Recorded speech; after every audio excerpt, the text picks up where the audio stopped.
Buenas tardes, mi nombre es Kevin Gir Ceballos Salván, estudiante de la Universidad Metropolitana y Tecnológica de Panamá. En este video vamos a hacer un análisis de la Ley 46 de 1947 junto con sus reformas actualmente. La ley fue escrita en el año 1947, lo cual publica en su primer artículo y capítulo único que reconoce a todos los niños y jóvenes residentes del país el del derecho, que es a la par un deber a recibir del Estado una educación integral sin discriminación de raza, sexo, fortuna o posición social. Como sabemos, en su historialismo panameño, su colonización, hubo una variedad de razas y creencias y religiones. Lo que esta ley obliga a los centros educativos es a recibir a cualquier persona que quiera dictar su educación primaria, secundaria o secundaria. Depende de los colegios, pues que no haya discriminación y todos podamos tener una educación. El artículo 10 dice: toda función educativa sistematizada que el Estado lleva a cabo, cualquiera que sean las instituciones que se efectúe, estará a cargo del Ministerio de Educación y su costo será imputado a su presupuesto. Cuando tales funciones se lleven a cabo en instituciones bajo la dependencia de otro ministerio, los funcionarios objetivos estarán subordinados a los jefes de televisión, excepto en el desempeño de su función educativa. En esta ley obliga a los centros educativos a dar un empalme de los presupuestos, siempre y cuando estén en el Ministerio de Educación. Esto pues cabe decirle que es diferente para la educación privada como para la educación pública.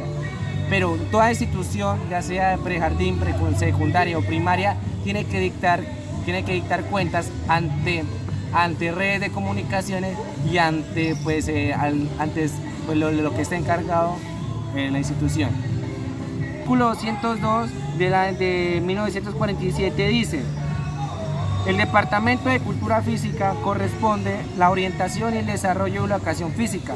En toda la República, la administración de los establecimientos oficiales de cultura física, así como el de todos los campos de juego y predios deportivos de propiedad nacional.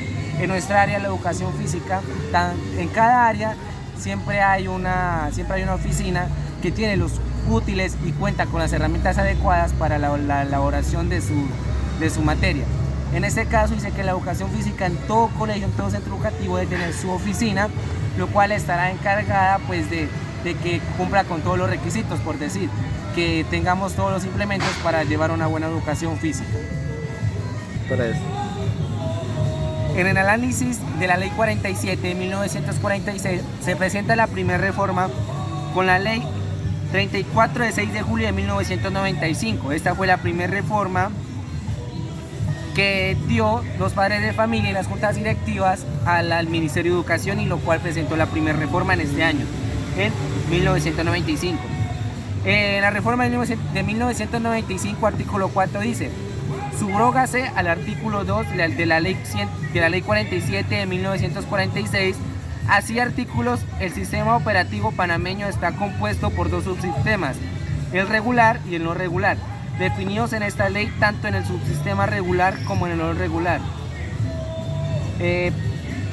Existirán las normalidades formal y no formal. Ambos subsistemas funcionarán coordinada y con articulación y continuidad de grados con etapas y niveles que aseguran la calidad, eficiencia y eficacia del sistema dentro de una concepción de educación permanente. En este artículo exige tanto a lo presencial como no lo presencial, y como a lo regular como a lo irregular, no va a depender nada si es de un tipo o del otro. Se va a exigir un desempeño del sistema educativo y de su bienestar para cada estudiante. El artículo 11 dice: adiciónese al artículo 40, Ley 47 de 1946. Así, artículo 4 de la educación de las comunidades indígenas se enmarca dentro de los principios objetivos generales de la educación nacional y se desarrolla conforme a las características, objetivos y metodología de la educación bilingüe e intercultural. Esto quiere decir que cada centro educativo debe tener al menos un profesor o algún método de enseñanza, alguna didáctica que incorpore conocimientos de esta materia. Pues en este caso se habla de la comunidad indígena. Deberá tener como una didáctica que apoye a los profesores para brindar más conocimiento, tanto como a los propios que generan la lengua bilingüe, como a otros que quieran aprender. El artículo 38 dice, de la reforma de 1995 dice, subrogación el artículo 36 de la ley 47 de 1946. Así, artículo 36, la educación preprimaria tiene por el objeto de estimular en el educando el crecimiento y el desarrollo óptimo de sus capacidades físicas y emocionales y mentales, garantizar vivencias y pedagógicas, psicológicas dentro de un ambiente escolar físico y social acorde con su edad y que le permita la práctica de buenos hábitos de la conducta, así como adquisición de destrezas y habilidades básicas para actividades posteriores. La edad mínima de ingreso será de 4 años y la máxima de 5 años. En este artículo obliga a las instituciones tener un aula para cada grado educativo. Se dice que en la primaria pues no es lo mismo comparar a un niño de 5 años con un niño de secundaria que ya tiene 16 años, 17 años, tanto como su lenguaje como su actitud y su comportamiento en horas de recreo o en libre dispersión del niño. Esto quiere decir de que la primaria debe tener sus aulas y sus implementos y sus herramientas adecuadamente, pues dependiendo de las necesidades y cómo sea el niño.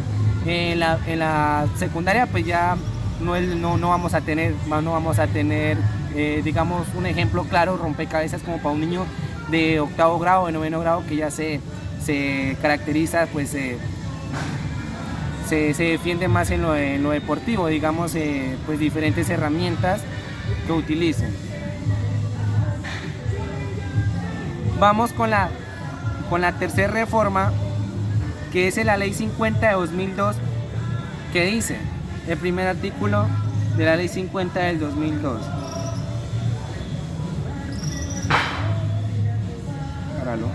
La reforma del año 2002 con la ley 50 dice el artículo 22, las direcciones regionales de educación contarán con la siguiente estructura organizativa: una dirección regional, una subdirección regional, técnico docente responsable de las acciones. Una dirección regional, la dirección regional lo que cumple en los centros educativos es llevar el listado tanto económico como rendimiento educativo al Ministerio de Educación. Es una vocería pues en los altos mandos, ya voceros en las peticiones, en los mejoramientos, tanto como en los niños como en los docentes. El mismo artículo dice que también va constituido por una subdirección, dice que la subdirección regional técnico-administrativa es responsable de las acciones de administraciones de los recursos humanos, recursos materiales y físicos, alimentación, nutrición y salud escolar, relaciones como la comunidad educativa, contabilidad y control. Esto quiere decir, nos vamos a ver como el contexto. La dirección regional vela por los derechos, digámoslo así, generalmente. Habla con los altos mandos y presenta sus quejas y peticiones de los padres de familia o de un docente o de los mismos administrativos inferiores. Lo que quiere decir en cuanto dice de que el técnico docente es encargado de sus recursos humanos, quiere decir de que dentro de cada institución hay unos mandos y esos velan, o sea, no le podemos echar la culpa a todo momento a las direcciones regionales o al Ministerio de Educación. Siempre va a haber un soborno, siempre va a haber una desviación de plata, y eso tiene que tener muy en cuenta que esto lo manejan en el contexto, lo manejan los directores, los rectores y los profesores. El artículo 24, primero en la ley de 1956 reforma del 2002, dice, en el artículo 1, habrá en el Ministerio de Educación una Dirección Nacional de Recursos Humanos que dispondrá de un director o una directora y 2 subdirectores o subdirectoras, una o para el personal docente y uno o una para el personal administrativo. Esto quiere decir que la directora nacional de Recursos Humanos y los subdirectores o directoras nacionales de Recursos Humanos, así como el personal responsable de analizar y ponderar el historial académico y profesional de los participantes, en los concursos para traslados y nombramiento del personal docente, directivo y de supervisión. Esto quiere decir, este artículo nos quiere decir que para cada institución tiene que haber uno que siempre dirija las decisiones y pues el manejo de los centros educativos. Van a haber dos personas encargadas de los profesores, de la parte del consejo, como va a haber otra persona encargada de los nombramientos y de los nombramientos tanto interinos como externos pues en la educación, en el mismo centro educativo. Nos vamos a pasar a la última reforma, que es la reforma del 2006, con la ley 60, perdón, que la penúltima reforma, que es con la ley 60 del 2003.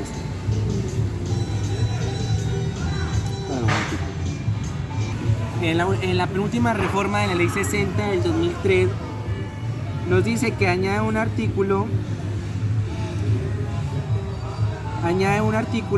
en esta reforma. El artículo 2 dice: se adiciona al artículo 70H a la ley 47 de 1946 orgánica de la educación, así. Artículo 70H. Transcurridos los 2 años de funcionamiento por autogestión, los directivos, facilitadores y administrativos que hayan prestado servicios reúnan los requisitos establecidos por la ley y hayan tenido evaluación satisfactoria por medio del sistema de evaluación vigente, tendrán derecho a un nombramiento interino por 2 años consecutivos en el centro educativo como reconocimiento a su esfuerzo, dedicación, responsabilidad, espíritu de compromiso y servicios valiosos a nación. Como decía anteriormente, los directores encargados de de atender las quejas y reclamos de los estudiantes, y también hay otros directores encargados de los nombramientos, tanto nombramientos interinos como nombramientos pues externos dados por la Ministerio de Educación. En este artículo dice de que premia la fidelidad y la excelencia del trabajo de algún docente que haya prestado servicios por 2 años. Tiene el derecho a exigir o tiene la posibilidad de que la misma directiva le dé un nombramiento interno de 2 años por su excelente trabajo. El artículo 1 de la ley 60 del 2003 dice: se adiciona el artículo 69A a la ley 47 de 1946 orgánica de educación, así. Artículo 69A. Se crean centros de educación oficiales diurnos y nocturnos de jóvenes y adultos, según las necesidades de las comunidades, los cuales funcionarán por autogestión durante un periodo no mayor de 2 años mientras se legaliza su creación. Estos centros podrán utilizar infraestructura de planteles educativos existentes. Este artículo dice de que se puedan crear docentes técnicos o cualquier persona titulada pueda crear algún centro educativo nocturno o diurno dependiendo de las comunidades. Un claro ejemplo está en la zona rural. Si algún docente técnico presenta algún proyecto, puede crear su centro educativo sin algún nombramiento y tiene derecho a utilizar algún establecimiento o aula de la institución a que pertenezca. Esto funcionará de manera independiente mientras lo legalicen el Ministerio de Educación o el mismo centro educativo.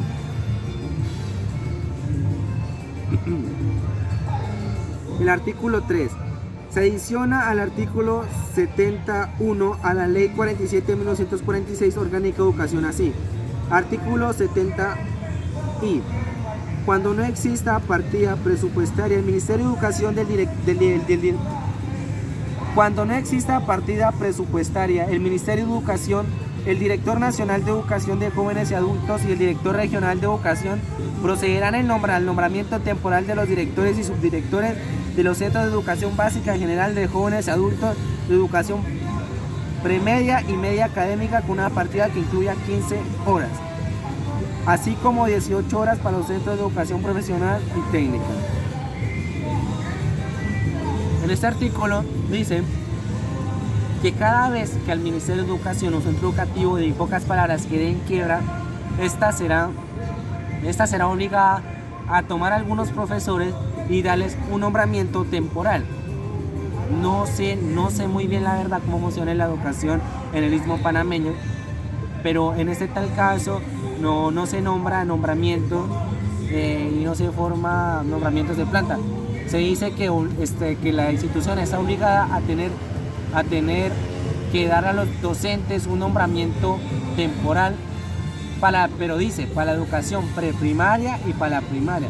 Para la secundaria no lo menciona, y esto por un tiempo de 15 horas y 18 horas. Listo.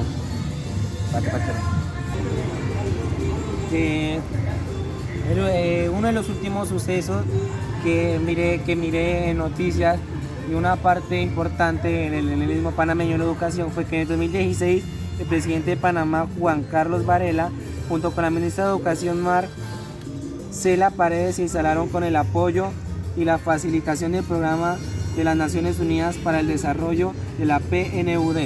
La elaboración de políticas educativas y líneas de acción se llevó a cabo en base a 5 ejes temáticos: calidad de la educación, equidad educativa, formación de educadores, gestión de la educación e inversión para la educación. Ese fue mi trabajo a realizar. Muchas gracias, Instru, y pues Dios lo bendiga.